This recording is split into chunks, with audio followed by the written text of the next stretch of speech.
Olá, sejam todas e todos muito bem-vindos ao Ialoceno.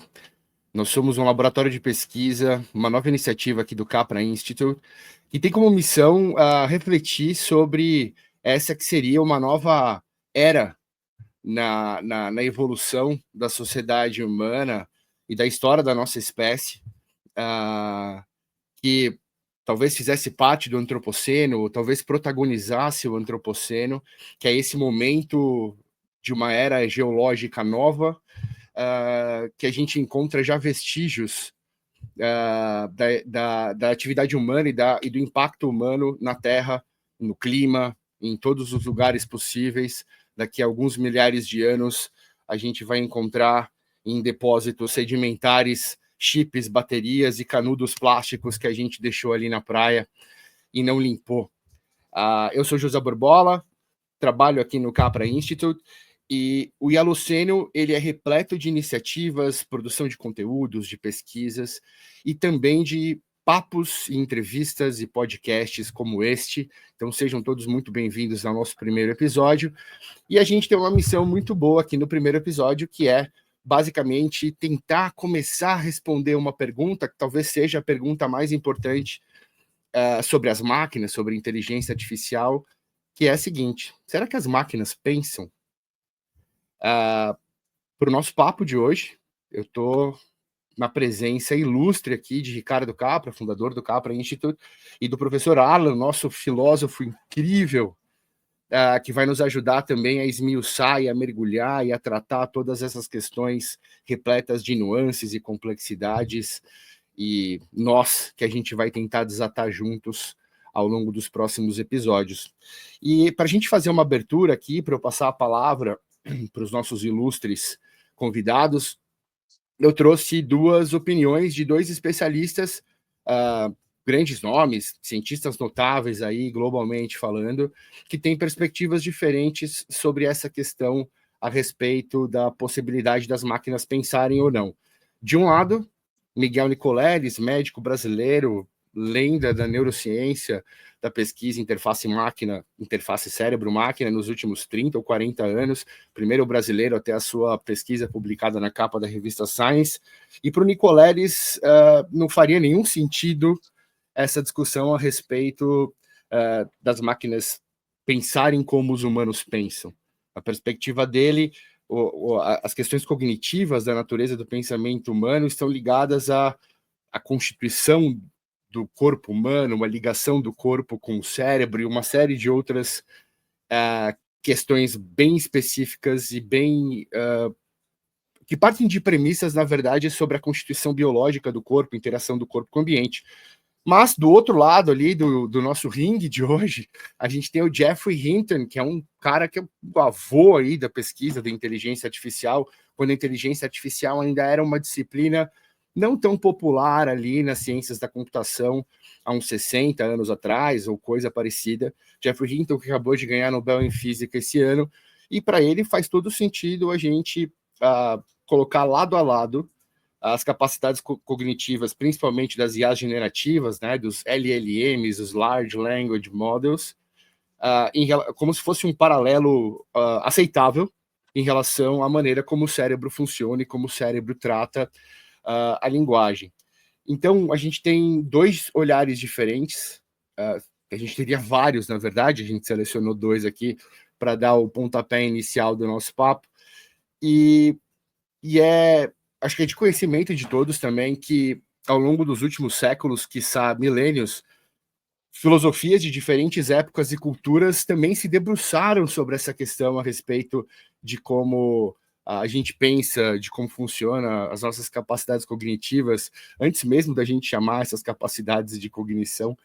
E eu acho que a gente tem que começar um pouco olhando para essa história, a história do pensamento sobre o pensamento humano. Então eu passo aqui a bola para o professor Alan nos ajudar um pouco a pintar esse pano de fundo para que a gente consiga dar os primeiros passos na direção de algumas respostas e de alguns aprendizados aqui no nosso papo. Então, Alan, seja muito bem-vindo. O microfone é todo seu. Obrigado, Zé. Bom, Primeiro, eu queria agradecer essa oportunidade de estar fazendo uma conversa sobre um assunto tão fácil, né? Você já jogou a bola assim tão simples, né, para ser respondida. E agradecer também ao Capra, né, por estar proporcionando aqui todo esse ambiente. Bom, todas as vezes que chega em mim essa questão das máquinas pensarem ou não, se elas pensam ou não, como elas pensam, e se elas pensam como nós pensamos, que essa é uma coisa também muito importante, né? Antes disso, sempre me vem na cabeça algumas questões, principalmente de um autor chamado Wittgenstein, porque o Wittgenstein ele vai abordar especialmente filosofia da linguagem, e ele é um filósofo que vai chegar com a seguinte afirmação: ele vai falar que não existem problemas filosóficos, porque todos os problemas filosóficos são uma questão de linguagem. Ok, como teve essa mudança brusca, né? Pensamento e linguagem, como assim? É porque o Wittgenstein também vai dizer que tudo que há para analisar, pensar e refletir, ou seja, tudo que há na nossa mente, necessariamente depende da linguagem que utilizamos para fazer isso. Então a gente tem que imaginar que o pensamento é uma intenção, é aquilo que eu pretendo fazer, mas que a linguagem ela é como se fosse uma caixa de ferramentas. E as palavras são as ferramentas que estão ali dentro. E que a depender das ferramentas que eu possuo, eu terei uma interação diferente com a realidade. Então, eu posso pensar aqui, por exemplo, em um outro estudioso famoso chamado Daniel Everest, que fez um estudo de longa data com comunidades indígenas, e ele chegou à conclusão de que não é verdade que há uma universalização dos conceitos. Não é como se todas as sociedades ao longo da história elaborassem sempre as mesmas palavras para remeter a conceitos muito semelhantes. Na verdade, há algumas comunidades que não possuem palavras para conceitos que para nós seria fundamental, como, por exemplo, o conceito de tempo. E é um conceito que para nós é universal. Todos nós baseamos a nossa vida no tempo. Todos nós temos um relógio, todos nós falamos do passado, do futuro, do presente, mesmo que de maneira inconsciente. E se as ferramentas são diferentes e algumas nem existem em determinadas caixas, a maneira como nós pensamos obrigatoriamente será diferente da maneira como as máquinas pensam. Pois as máquinas, elas recebem essas ferramentas de nós que acabamos alimentando essas máquinas. Porém, há uma diferença entre nós e as máquinas que está na intencionalidade, que é uma coisa que o Wittgenstein vai abordar também. Ele vai dizer que, mesmo que eu possua as mesmas ferramentas, não necessariamente elas são utilizadas das mesmas maneiras. Não necessariamente um martelo vai ser utilizado por mim da mesma maneira como pelo Zé ou pelo Capra. Então, mesmo que nós tenhamos as mesmas palavras, as nossas intenções e significados serão brutalmente diferentes. E essa diferença gera um problema de compreensão. Por quê? Porque pensamos diferente. O processo de construção do pensamento se dá de maneira diferente. Portanto, o próprio processo de pensar é diferente. E daqui a pergunta que sempre me remete, então, quando eu pergunto, será que as máquinas pensam ou pensam como nós pensamos? Será que as máquinas são capazes de pensar como nós sem necessariamente possuir a intencionalidade? Eu acho que tem um ponto interessante, várias coisas interessantes, na verdade, do que você acabou de falar, né? Que primeiro, essa questão em relação aos diferentes usos para as mesmas palavras, né? Você tem um arcabouço ali de vocabulário e a entonação, a expressão facial, o contexto, tudo isso determina que uma palavra inofensiva possa ter, às vezes, por ironia ou por qualquer outra relação que ela estabeleça, não objetivamente, né, não de forma literal, no seu significado, sei lá, madeira pode significar um tronco, um pedaço de uma cadeira, ou qualquer outra coisa que a gente não pode falar nesse horário. Mas e é interessante a gente pensar e fazer uma relação entre essas perspectivas sobre a linguagem. Acho que você trouxe a referência do Wittgenstein, mas aí a gente pode pensar também o Chomsky, que tem uma perspectiva de que existe uma certa estrutura gramática inata no cérebro humano, E aí você tem antropólogos que estudaram comunidades nativas que têm opiniões diferentes da do Chomsky, essa discussão, uma discussão de, sei lá, um século, não sei nem se vai se resolver isso em algum momento. Você tem, sei lá, comunidades que vivem em lugares específicos que têm 7 palavras para descrever tons de branco. Você tem comunidades que não têm o termo azul, tem verde ou escuro. Então, você tem diferentes maneiras de se referir de descrever o mundo, de usar esse artifício que a gente chama de linguagem para descrever o mundo. Enquanto do lado da máquina, pelo menos no estado de arte da tecnologia que a gente tem hoje, das inteligências artificiais generativas, o que você tem basicamente é uma base de dados insana, gigantesca, e aí eu vou fazer aqui um paralelo, como se a gente tivesse a internet inteira como base de dados disponível, e aí você tem modelos matemáticos super complexos que vão encontrar os padrões desses textos e desses conteúdos para produzir respostas. Então, quando a gente interage com o chat GPT ou com qualquer plataforma similar, ele está produzindo resposta com base em probabilidade. Então, você tem diferentes abordagens para a produção de linguagem. E aí eu acho que entra a discussão sobre intencionalidade, acho que entra a discussão também sobre a consciência e sobre entender o significado do que está sendo falado. Que para alguns, as máquinas ainda não têm essas capacidades cognitivas. Basicamente, é um papagaio estocástico, é uma máquina com poder computacional brutal, que produz respostas que fazem sentido, na maioria dos casos, né? Só que sem saber o que está falando. Então, assim, eu acho que de um lado tem essa discussão sobre será que as máquinas atingem o nosso padrão humano, seja ele qual for, mas mesmo sem atingir, ou ainda antes de atingir, Capra, é inegável o impacto absurdo e o nível de maturidade dessas tecnologias que a gente tem disponíveis hoje já são capazes de produzir na nossa vida, em várias dimensões da nossa vida, do nível individual, de eu perguntar alguma coisa, de eu pedir uma receita, de eu, sei lá, fazer um código para montar o meu site, até em níveis corporativos, institucionais. Então, acho que tem essa discussão de um lado sobre será que as máquinas pensam ou um dia seriam capazes de pensar, só que no caminho até lá, elas já produzem impactos brutais. Então, eu acho que tem uma importância da gente trazer isso para o pé no chão, no melhor dos sentidos. A gente tem que ter uma mão no céu e um pé no chão aqui nas nossas conversas sempre. E eu acho que, de novo, né? A gente reflete sobre as capacidades cognitivas, eventuais capacidades cognitivas ou evolução de capacidades cognitivas do lado das máquinas, só que só com poder computacional e com modelos de redes neurais, enfim, modelos estatísticos, matemáticos cada vez mais complexos, já existe um resultado e um efeito sendo produzido, né? Zé e Alan, eu acho que tem uma coisa que a gente faz durante essas conversas é tentar separar as coisas que as máquinas pensam e como os humanos pensam.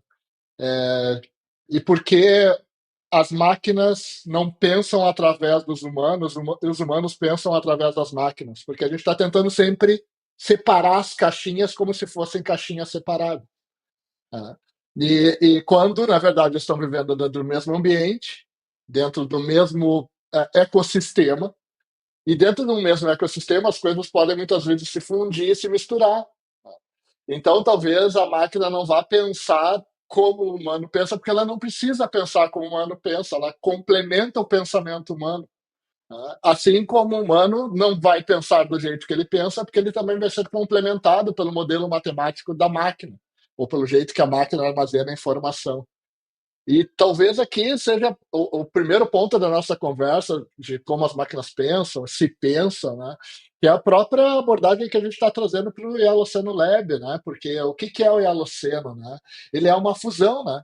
Até agora a gente, quando determinou o Antropoceno, sempre tentou desmontar o ser humano para entender como é que ele reagia com relação ao ambiente que ele está instalado, né, o planeta, né, e tudo que está em torno dele. Né? Foi daí que surgiu o conceito do antropoceno, da própria estudo disso, da antropologia do antropoceno. Ele está sempre olhando de tentar desmontar o indivíduo. Né? A questão é que a gente tem agora a inteligência artificial que a gente está tentando fazer a mesma coisa, desmontar para entender os pedaços dela. Quando ela não é pedaços, ela é coisas montadas que, na verdade, agora fazem parte, inclusive, do indivíduo. Né? Então, a gente está, na verdade, complementando um indivíduo através daquilo que a gente entende como peça de uma máquina. Que a gente está chamando de máquina aqui, né? Um processador, ou um sistema de processamento que faz com que uma máquina execute uma parte de uma tarefa que o humano já não precisa executar mais, ou que ele pode ser complementado por isso. E aqui surge o conceito do Holoceno, né? Que é um antropoceno misturado com a inteligência artificial, né? Uma coevolução de humano-máquina que talvez a gente já não consiga mais separar a dependência de um e do outro para fazer essa visão que vocês estão tentando trazer do compartimento pensar-máquina, porque ela não é sobre ela pensar individualmente, ela é sobre ela pensar junto de um humano. E o próprio humano, né? O que é o pensamento humano, né? O que é o humano pensando? Porque sempre que o Nicoleles vai pegar a abordagem dele, ele separa ele faz a individualização ele faz como um pesquisador vai fazer. Pega um grande elemento e desmonta ele. Tá? Mas não necessariamente ele está fazendo a fusão com o segundo componente, que é a máquina.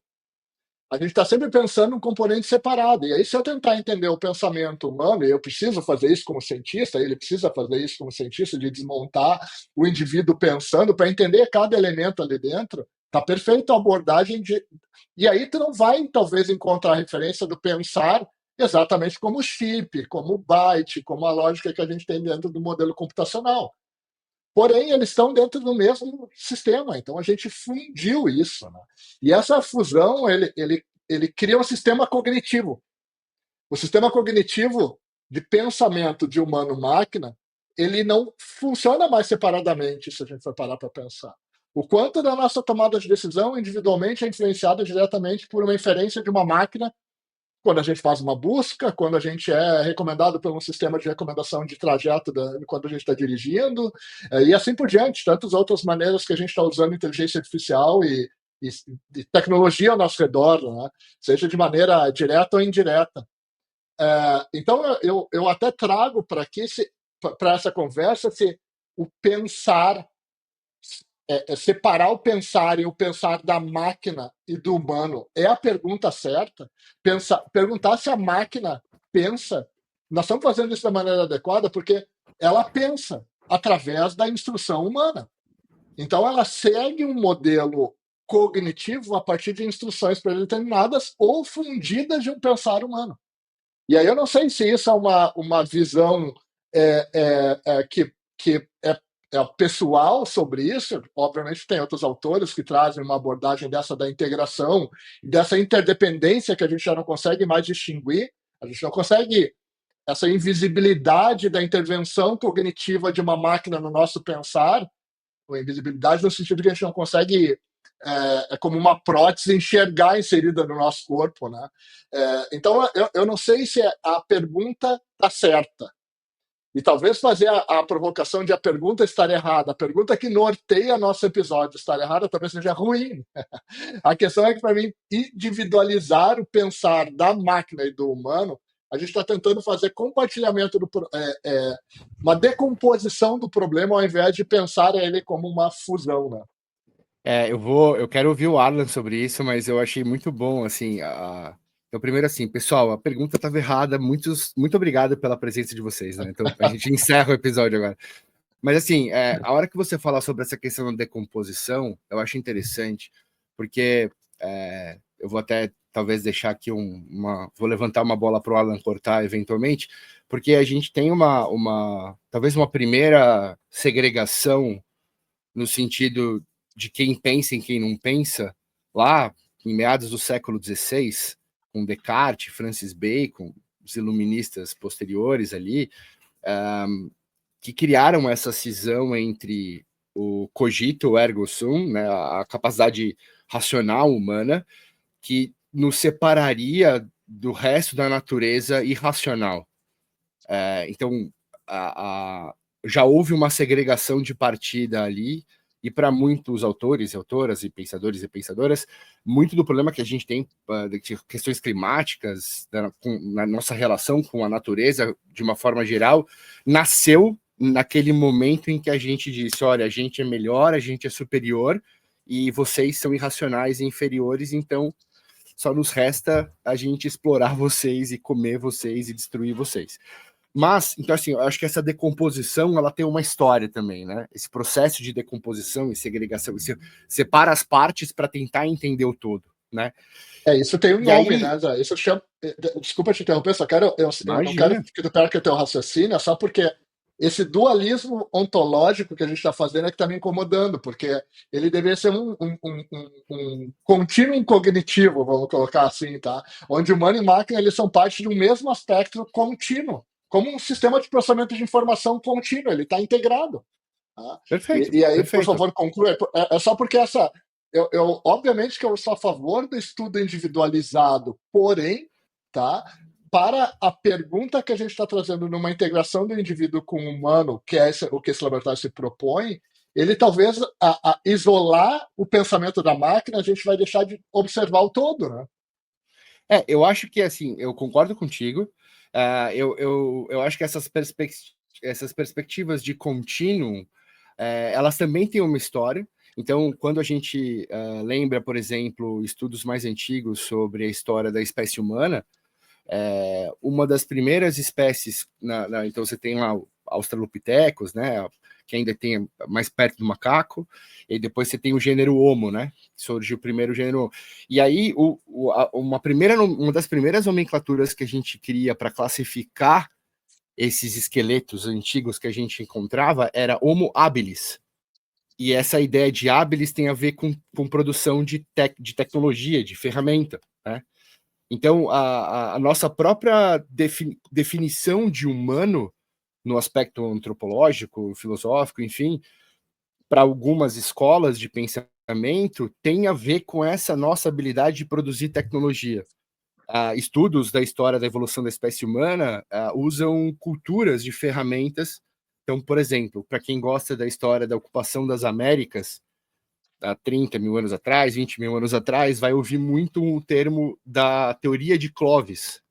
E Clovis se refere a uma cultura de ferramentas que eles acharam lá nos Estados Unidos, há uns 50 anos atrás, 30 anos atrás, talvez, e eles usam essa cultura para ver, então, eles encontram, sei lá, várias pontas de flechas similares em lugares diferentes das Américas. Então, eles fazem referência sobre o padrão de deslocamento desses seres humanos a partir da análise das ferramentas que esses seres humanos produzem. Então, a nossa relação com a tecnologia, a gente pode usar, inclusive, pensando nesse seu critério de contínuo, a gente pode usar uma definição de tecnologia como uma extensão das capacidades humanas. E, nesse sentido, isso que a gente está chamando genericamente de máquina, nada mais é do que um terceirizador que a gente criou para o nosso cérebro conseguir se expandir suas capacidades de uma maneira geral. Mas eu queria só concluir o meu raciocínio quando você falou da separação e da segregação, porque eu acho que tem concordo contigo na ideia geral. Acho interessante que a gente reflita, inclusive, sobre se a pergunta inicial é boa ou não é, porque não tem pergunta ruim, né? Se a gente chegar no final e pensar assim, ó, talvez aquela pergunta inicial pudesse ter sido tal, a gente já tem mais um próximo episódio na fila e a gente aprendeu alguma coisa. Se eu sei que a pergunta que eu fiz inicialmente não foi a melhor, significa que eu aprendi. Eu acho que esse é o nosso grande objetivo aqui. Mas para concluir, passar para o Arlan, a própria história da inteligência artificial enquanto disciplina da ciência da computação lá nos anos 50 nasce de uma segregação e de uma separação. Porque, por exemplo, o conceito de rede neural, a ideia de que a gente conseguiria criar um modelo matemático de um neurônio segregado e depois empilhar neurônios segregados para criar uma rede e tentar emular o cérebro por meio disso, nasce dessa mesma ideia, dessa mesma perspectiva metodológica, epistemológica, enfim, que é para separar as partes para entender o todo. Então, é curioso que acho que toda abordagem ela vai ter alguma limitação. Ela vai ajudar a jogar luz sobre alguns aspectos e talvez ela deixe outros aspectos na sombra. E aí a gente precisa chamar o homem das lanternas aqui, que é o Arlan. Se Spinoza era o homem... apagar aqui. Se Spinoza foi o homem das lentes, seja o nosso homem das lanternas, Arlan. Obrigado aí por comparação com Spinoza, quem dera, né? Mas eu acho que essa questão do Capra ela é muito interessante porque alguns filósofos, e eu considero alguns dos mais importantes na contemporaneidade, eu acho que eles chegaram no mesmo ponto, eu acho que o Capra está trazendo, né? Porque o movimento científico sempre foi esse movimento da compartimentação para a possibilidade de aprofundamento, né? Daí a ideia de surgir as áreas de estudo como matemática, física, porque houve em algum momento a percepção de que, olha, eu não dou conta de estudar tudo como os iluministas queriam fazer, né, de dominar tudo, ter lá o trivium, quadrivium, tudo que uma pessoa deveria dominar para saber da realidade, e eu preciso compartimentar para conseguir aprofundar e elaborar algo. Só que alguns filósofos da contemporaneidade, um deles que eu gosto muito, apesar das questões políticas ali, que é o Heidegger, ele vai falar justamente sobre o problema da compartimentação. Quando ele fala lá sobre o Dasein, ele fala que a tentativa de compreender o ser humano dividindo ele em pedaços necessariamente sempre implica numa falha de percepção. Porque se eu compartimento um ser que é íntegro, eu não compreendo a própria integridade. Então, mesmo que eu compreenda todos os pedaços, aí vem aquele ditadinho, né? O todo é maior que a soma das partes, né? A integridade ela é maior do que a compartimentação da compreensão.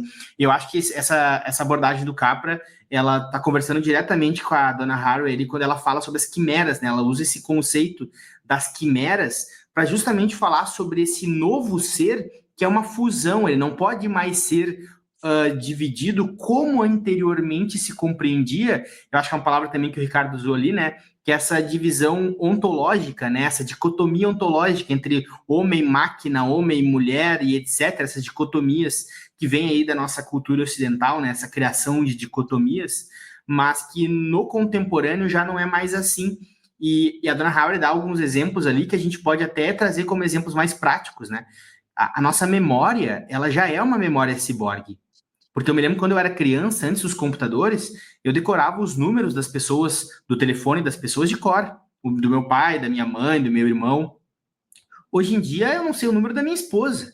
Eu não sei o número da escola do meu filho. Por quê? Porque eu presumo que a minha memória não sou só eu, mas também é a memória do meu smartphone. Também é a memória do meu, da minha nuvem, que vai trazer várias coisas ali que eu presumo que são minhas. Mas se tu me perguntar, eu não vou saber, eu vou, não, só um segundinho, deixa eu acessar aqui que eu te digo, né? Mas eu me compreendo como essa soma. Mesmo, eu acho que esse é um ponto, eu acho, fundamental para a gente discutir aqui, especialmente com o IA, que é uma coisa que o Ricardo trouxe, que não é só coisa material, não é só o celular, não é só o computador, mas é a ideia de um banco de dados com uma nuvem fazendo parte de mim. A ideia de uma coisa como uma lista telefônica com contatos fazendo parte do que eu compreendo como memória, ou capacidades. Se perguntar para mim, tu consegue fazer um texto aí em 1 hora? Eu falo, claro, porque eu já estou presumindo que eu vou ter acesso a coisas que não são eu, mas são externas a mim, mas constituem o que eu vou compreender como identidade da minha velocidade de produção, capacidade de produção e etc. Então, eu acredito que sim, que é importante analisar essa integridade do ser para não perder uma característica necessária da compreensão, que é a própria integridade, que só a integridade nos dá a capacidade de compreender. Mas também, e daí, não querendo me estender muito, né? Às vezes a gente, da filosofia, a gente se estende um pouco demais, né?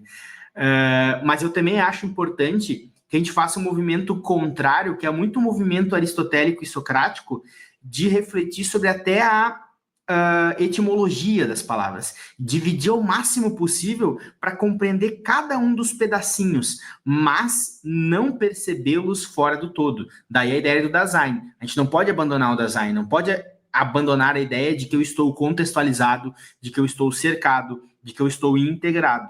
Mas essa compreensão, por exemplo, eu acho que uma boa pergunta seria, dentro dessa ideia da quimera, né, e da integridade, seria: de que maneira a consciência humana afeta a consciência humana-máquina? Ou seja, de que maneira a influência que eu boto nas máquinas afeta a nossa relação como consciência, né? Como um todo. Porque se a máquina é abastecida por mim, há uma intenção ali. E esse abastecimento vai gerar aquilo que vai me influenciar e, por consequência, novamente, produzir. Então acaba sendo um ciclo de influência e reinfluência e uma produção influenciada que vai desenvolvendo cada vez mais, né?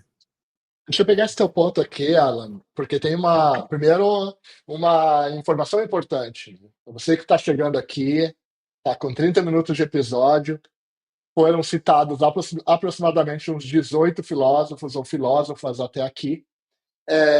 A gente sempre vai deixar nas descrições dos vídeos, no próprio site, disponível para vocês acessarem essas referências. Tá?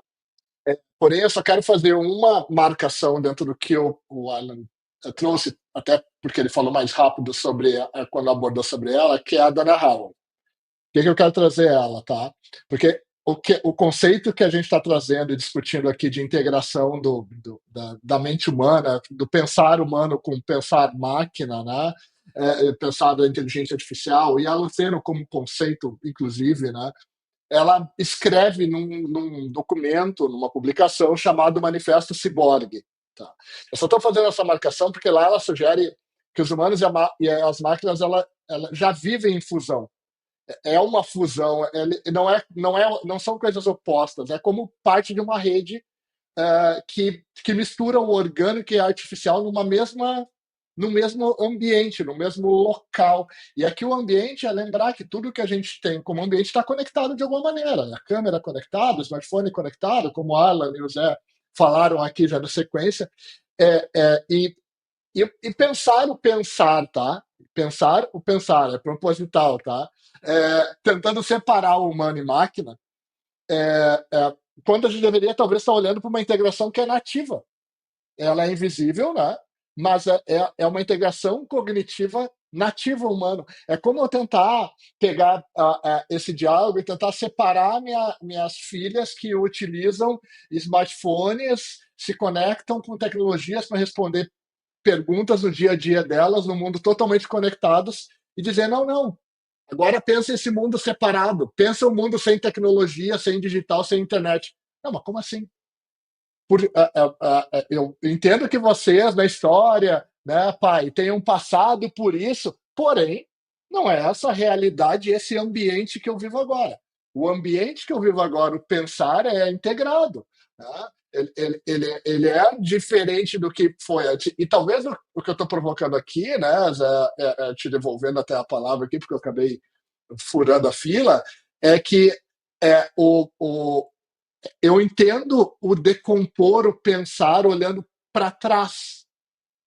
Agora, decompor o pensar olhando para frente, tá? Ele pode ser prejudicial para a velocidade da evolução que a gente está vendo. Porque a gente está tentando distinguir os elementos. De novo, gente, obviamente que através da ciência é importante a gente fazer a separação dos entes, decompor ele, estudar cada componente. Tem que ter cientistas estudando o indivíduo, estudando a máquina. Porém, pegando a temática, pensar, tá? Dentro de um conceito de humano e máquinas integrados dentro do mesmo ambiente que é o que a gente vive hoje, 2024 virando 2025. Será que o pensar não é algo mais orgânico, sistemático, um ecossistema de pensamento, uma máquina de processamento acoplada a um sistema de pensamento orgânico, e que o pensar é essas duas coisas juntas? Né? Por que eu estou reforçando esse ponto de vista? Porque o pensar que a gente está tentando comparar do pensar da máquina com o pensar humano nunca vai ser o mesmo. Porque o ponto que a máquina começou a pensar, ela começou a pensar depois do humano. Então, ela vai só complementar. Ela vai ser preparada para complementar o pensar humano e não para pensar como o pensar humano. A própria abordagem de problema que ela se propõe é diferente. Então, seria um recuo tentar fazer com que a máquina estimule e tenha o processo de pensamento como um humano, quando na verdade ela já entrou complementando, né? A própria o Large Language Models que a gente falou que é o LLM, né? Que ele é um complemento à nossa abordagem à linguagem. O ser humano não tem capacidade de processar linguagem como uma máquina, nem velocidade, nem capacidade de fazer processamento de linguagem como a gente está fazendo através de um sistema artificial.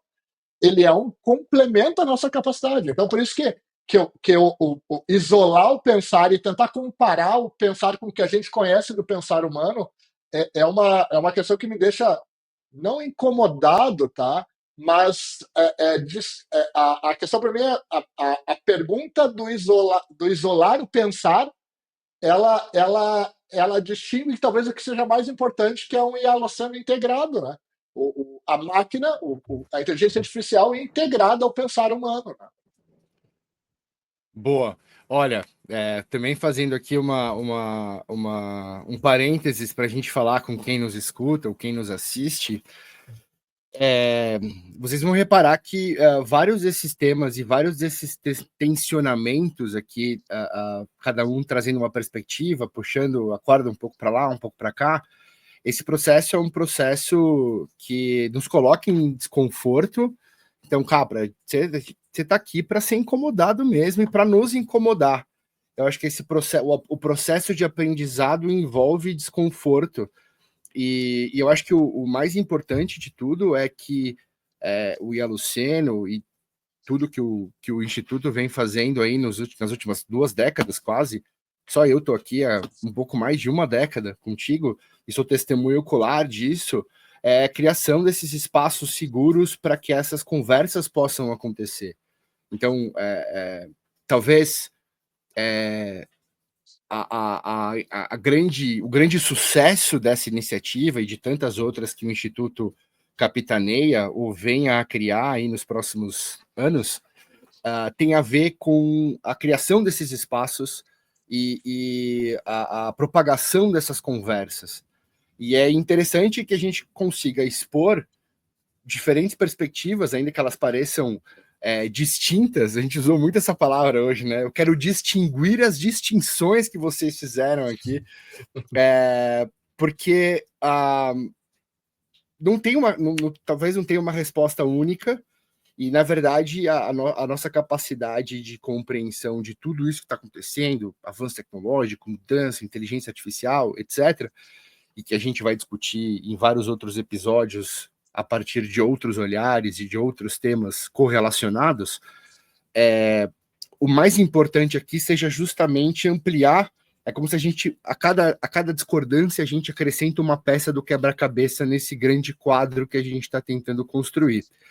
Então, eu acho que assim, aí eu vou fazer uma distinção da sua distinção, Capra, que eu concordo contigo, então vamos lá. Na perspectiva da relação do ser humano com a tecnologia, meu viés aqui eu estou de acordo com esse contínuo. A minha perspectiva a minha definição de tecnologia não é uma descrição de dispositivo ou de ferramenta como entidade separada, mas para mim tecnologia é qualquer coisa que estenda a capacidade humana. Então, quando há 300 mil anos atrás a gente pegou um galho, afiou o galho e caçou melhor, isso é tecnologia. E aí a gente pode até trazer um exemplo antigo para tentar ilustrar um pouco essa perspectiva sistêmica, Capra, que você está nos oferecendo, citando Donna Haraway e diversas outras referências aqui, que é a nossa relação com o fogo. Então, a gente descobriu o fogo, inventou o fogo, controlou o fogo, até difícil escolher um verbo, né? A gente não inventou porque o fogo já existia, mas talvez a gente tenha aprendido a controlar. E o fogo produziu transformações fisicoquímicas nos nossos alimentos, e essas transformações fisicoquímicas otimizaram a nossa capacidade de absorver nutriente, portanto, o nosso cérebro cresceu e muita coisa da nossa vida melhorou. Então, a nossa relação com a tecnologia fogo, ela é inseparável da nossa evolução enquanto espécie, da evolução das nossas capacidades cognitivas, porque o fogo, até hoje, a gente usa a mesma coisa para produzir os mesmos efeitos físico-químicos sobre os alimentos e manter esses ganhos nutricionais. Então, essa relação, esse contínuo de relação, essa ideia de olhar para as partes, mas não tirar o olho do peixe, outro gato, sabe? De ter a perspectiva do olhar para a parte que está sendo analisada, mas sem perder o olhar para a relação entre as partes, porque as partes estão sempre em relação, nada é sozinho, isolado, a célula não é, a gente não é, o planeta está conectado com todas as influências gravitacionais dos seus vizinhos e do Sol, essas coisas todas são redes, estão interconectadas de diversas maneiras, e a gente não pode perder a perspectiva dessas interconexões. Então, acho que aqui a gente tem essa perspectiva assim em comum entre nós três, pelo menos pelo que eu entendi, tentando ajudar a dar uma amarrada aqui em tudo que a gente falou. Na camada da linguagem, que eu acho que é um ponto que o Arlan trouxe ali bem no começo, que talvez eu ache que a discussão sobre a questão da máquina pensar ou não pensar faça sentido no aspecto linguístico e no aspecto semântico. O que eu quero dizer com isso? A gente chamou o negócio de inteligência artificial. E quando os matemáticos da informação lá da década de 40 e 50 conceberam esse termo, inteligência artificial, eles estavam partindo de uma inteligência humana e colocaram esse qualificador artificial do lado justamente para dizer que aquilo seria uma variedade de um tipo de inteligência humana que talvez fosse o único tipo de inteligência que eles conheciam naquele momento. Então, aqui já existe uma relação entre será que pensa ou não pensa? Será que é inteligente ou não é? E aí, acho que tem várias coisas interessantes aqui que rolaram nesse nosso papo até agora, que são os usos das palavras.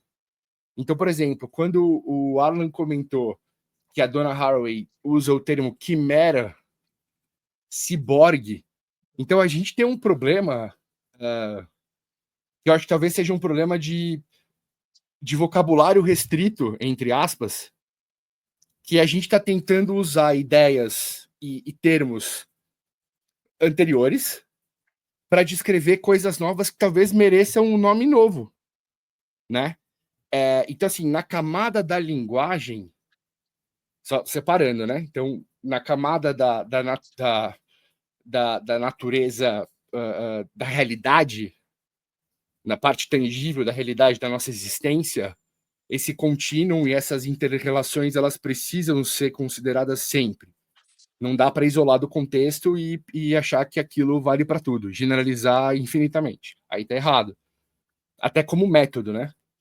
Agora, na camada da linguagem, a discussão e a reflexão sobre esses significados, esses símbolos, esses signos, ela me parece interessante, até porque, para muita gente, talvez, que esteja nos ouvindo e nos vendo, que tem um conhecimento ainda inicial, está dando os primeiros passos para entender um pouco melhor essa história de inteligência artificial e tal,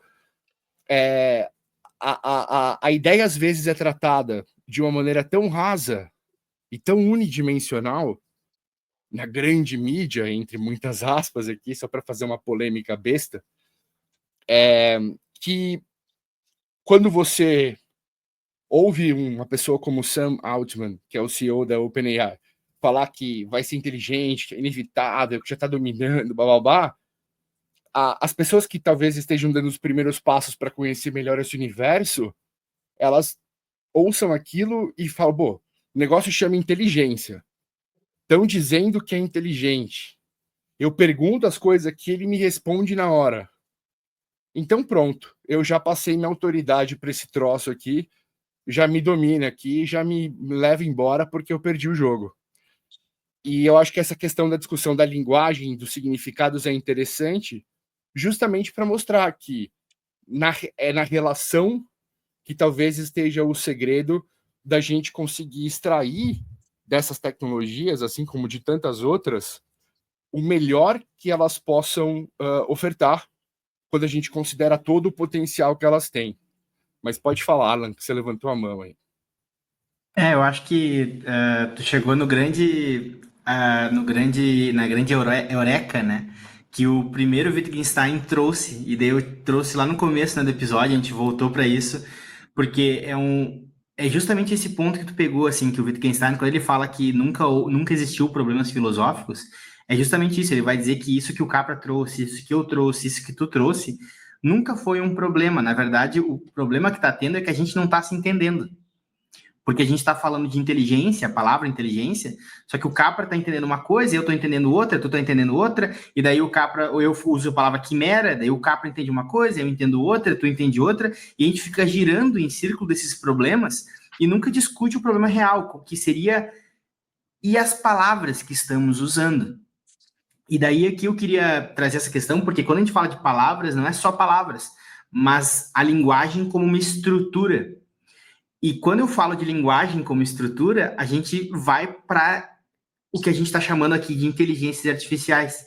E é por isso que eu penso que eu quis problematizar essa questão da linguagem, porque eu penso que o pensamento humano não é será que ele já é influenciado, ele obrigatoriamente é influenciado pela linguagem, portanto, ele também é influenciado pelas inteligências artificiais.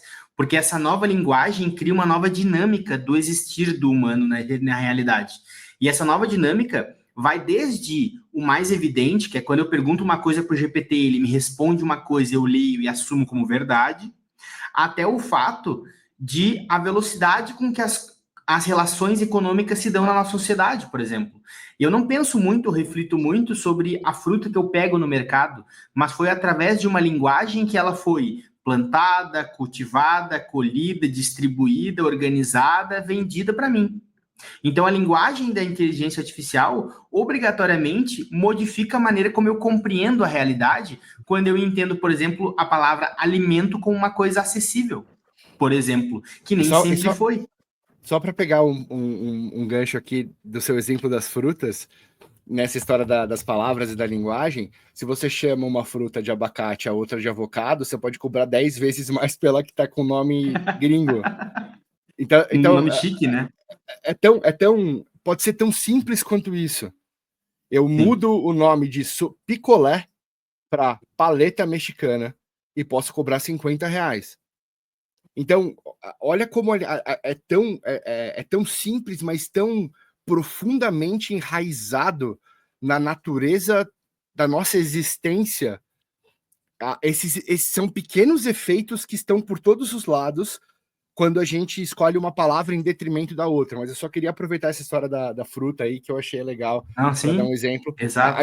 Inclusive, os próximos episódios, que já vai um spoiler, estarão repletas de piadas sem graças como essa, que essa é a minha grande contribuição na última década para o Capra Institute.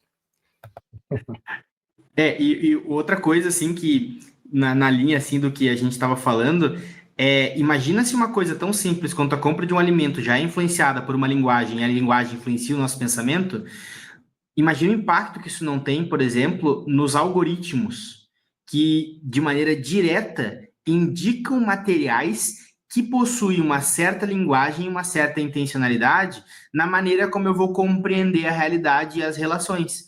Então, as inteligências artificiais, fazendo parte do que eu compreendo como isso que o Zé trouxe, que é muito legal, né? Essa expansão da minha capacidade, como essa questão técnica, e portanto, uma característica da quimera que seria eu, ela me indica o que eu vou presumir que é o melhor para mim dentro de uma certa linguagem que vai modificar a maneira como eu vou compreender a realidade.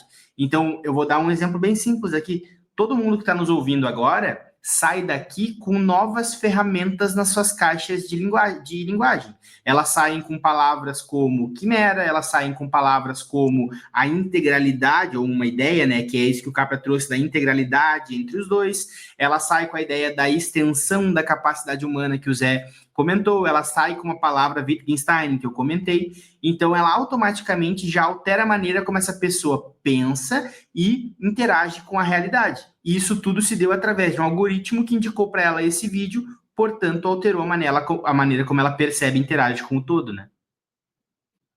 E, na verdade, né, pegando esse ponto, é por isso a abordagem que eu trouxe lá no início, desde o início, tá? E a gente está fazendo a distinção do ser humano, do ser máquina, quando na verdade é o ser no mundo, e esse mundo ele é um ser híbrido, né? E por que eu estou voltando aqui, tá? Porque a linguagem que a gente está tentando distinguir é uma linguagem produzida essencialmente pelo humano. Porém, a linguagem que é trabalhada pela máquina, tá? Ela usa a mesma base de linguagem, mas processa de uma maneira diferente. Então, o jeito que ela processa a própria linguagem, trazendo a linguagem aqui como contexto, é diferente, mas é uma fusão, né? E se a gente olhar para essa ideia da fusão de humano-máquina, olhar para o Andy Clark lá, né, que fala do Super Science The Mind lá, que ele diz, não, peraí, quando a gente juntar todo esse negócio, vai ter um cérebro ilimitado, uma capacidade cognitiva ilimitada, já que a gente vai estar fundindo modelos de linguagem diferentes numa mesma abordagem do pensar. Então, a provocação do pensar é que a gente tem um pensar estendido hoje, uma capacidade de pensar estendida, com uma linguagem nova, que agora faz parte do nosso repertório, mas na verdade ele não é o nosso repertório próprio, ele é do híbrido. Ele é desse ser híbrido, e não do ser humano. Perfeito. E nem do ser máquina. O pensar ele é uma composição de tudo que está dentro desse mesmo ambiente, né? E talvez a gente se colocando nesse ser, neste mundo, neste ambiente hiperconectado, hiperinformado, com capacidade de processamento e de múltiplas linguagens processando simultaneamente informação enquanto a gente está fazendo, só tem essa forma de pensar pela capacidade de complemento que a gente tem. Esse diálogo que é possível em razão da nossa consulta prévia, muitas vezes diálogos com inteligências artificiais que complementaram nossas habilidades de pensar com linguagem, complementando a linguagem que talvez a gente não tivesse. Então, isso não é mais a gente como essência. Não é mais eu como ser humano. Aquilo que eu tenho como definição como ser humano caiu por terra. Ela já foi complementada pela máquina no meus processos de pensar. Então, eu estou discutindo pensar de um complemento meu que eu usei para pensar. Então, explodiu o negócio. Não, eu acho que e é interessante, né? Até para a gente ir já caminhando aqui para as conclusões finais. É interessante você falar, né? Quando você fala sobre essa questão de um híbrido, de um ciborgue ou de uma quimera, né? Que são ideias de humano com alguma coisa junto, né? Estou sendo bastante simplório aqui na minha explicação, mas é humano mais alguma coisa, né? É tipo X coração com bacon. Mas na minha visão, talvez eu seja mais defensor dessa perspectiva da integralidade e do contínuo. Eu não vejo essa hibridização, essa ideia de hibridização, de combinação entre humano mais alguma coisa, porque eu vejo todo tipo de manifestação e criação tecnológica da espécie humana ao longo dos milênios como extensões da humanidade. Como para mim não dá para conceber o humano sem conceber a relação do humano com o ambiente que se dá por meio das criações da nossa espécie na interação e na transformação desse ambiente. Então, tecnologia, para mim, é essa relação entre o humano e o ambiente e como isso se dá ao longo do tempo. Pode ser com um galho que eu afiei a ponta e virou uma lança e eu caço um animal maior, tenho mais comida. Pode ser com um banco de dados offline, como esses livros que estão aqui atrás, e pode ser como inteligência artificial, que eu acho que pautou bastante aqui o tema dessa nossa conversa, desse nosso primeiro episódio, e eu acho que pela efusividade e pelo calor aqui intelectual que pautou essa conversa, os próximos episódios prometem bastante coisa. Claro, a gente sai daqui pensando sobre o pensamento e se faria sentido perguntar se a máquina pensa, ou se a gente pensa, ou se essa pergunta é sobre duas entidades ou essa pergunta é sobre a mesma entidade, né? Então... Eu até acho que a nossa... não sei te interromper, Zé, mas imagina. Que a pergunta que a gente até trouxe para cá, e a gente discutiu muito ela antes de vir para cá, será que as máquinas pensam como nós pensamos? A resposta é não.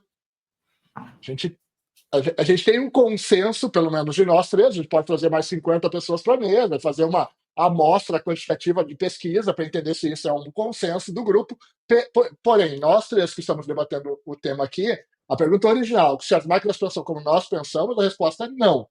Então, a gente tem uma resposta para esta pergunta. Agora, se as máquinas pensam, é uma pergunta diferente desta, né? Porque daí a gente vai colocar o que é o pensar, o modelo de pensamento, os elementos presentes dentro do pensar, o que foi imputado na máquina para ela pensar daquela maneira, e aí vai entrar nos modelos de linguagem, e aí nós vamos para esse outro lado. Agora, eu só trouxe essa abordagem para a gente fazer ir para um fim, trazendo uma resposta, e a intenção não é sempre trazer uma resposta, tá? Mas é que esse caso específico de hoje, a gente tem um consenso que não, elas não pensam como nós pensamos. Então, que tem que expandir, e pode expandir esse debate, obviamente. Claro, não se esgota de jeito nenhum, até porque tem que ter mais episódio para a gente se encontrar mais vezes. Agora, eu talvez pensaria numa formulação que seria a seguinte: será que as máquinas pensam sem que nós pensemos? Essa é uma grande questão. Mas só queria trazer aqui que eu acho que o Capra vai acostumar mal os nossos ouvintes de sempre buscar, sempre esperarem uma resposta. E calma. Para algumas nós conseguiremos, para outras talvez não, né? E é interessante a gente pensar que são respostas que não se esgotam em si mesmas, Perfeito. né? Então, assim como a gente refletiu e criticou a pergunta, refletindo sobre diversos olhares, aí a gente pode trazer respostas ou perspectivas, ainda que sejam pantones diferentes da mesma resposta não. As máquinas não pensam como nós pensamos, mas você tem um pantone amplo de nuances sobre o que esse não significa, né? Então, acho que esse é um ponto importante, e até por isso que nos próximos encontros a gente vai retomar uma série de elementos que estão, acho que, no coração dessa discussão toda, dessa reflexão toda, e dessas novas tecnologias, e desse protagonismo crescente das inteligências artificiais na nossa época e nos anos vindouros, a ponto da gente nomear essa nova era como o Ialoceno, que dá origem a esse laboratório. É importante a gente olhar para essa mesma questão, ou para esse conjunto de questões, de várias perspectivas diferentes, o que vai nos fazer revisitar coisas que eventualmente a gente tenha citado aqui, porque, por exemplo, quando a gente fala de linguagem, a gente está falando de uma coisa que perpassa tudo, que atravessa tudo da nossa existência, e certamente vai estar presente nos outros papos, mas a gente vem dos outros papos também com outras perguntas, né? Ainda que a gente chegue ao final de cada episódio concluindo que a pergunta inicial talvez não tenha sido a melhor formulação daquela questão que a gente queria tratar, e eu acho que isso é uma vitória enorme, porque se a gente é capaz de olhar para trás e falar assim, não era bem aquilo que a gente devia ter feito, no melhor dos sentidos, significa que no caminho a gente aprendeu alguma coisa. Então, se a gente está melhorando a nossa capacidade de refletir criticamente e de construir perguntas, elaborar perguntas, num mundo em que a gente está afogado em informação, e que a grande capacidade, ou uma das grandes capacidades hoje que a gente precisa desenvolver e buscar nas pessoas. É a habilidade de perguntar para saber o que eu preciso ir atrás, como que eu interpreto a informação que eu estou buscando, e etc., que a gente vai tratar no episódio lá de educação, um pouco mais para frente também. Se a gente está aqui refletindo sobre a pergunta e melhorando a nossa pergunta, a gente está indo na direção certa. Então, acho que fica por aqui o primeiro episódio. Eu queria ficar muito mais tempo aqui com vocês, a conversa é sempre muito boa. Queria agradecer a presença de todo mundo, agradecer a quem está nos escutando, a quem está nos assistindo, e reforçar que a gente vai ter todas as descrições, vai ter o link para o site lá, no site do Capra Institute. Você vai encontrar informações sobre a Lucena, sobre os episódios, sobre as referências, sobre outros conteúdos. Então, que bom que você está com a gente e espero que nos encontremos em breve num próximo papo para o nosso segundo episódio. E ficamos por aqui.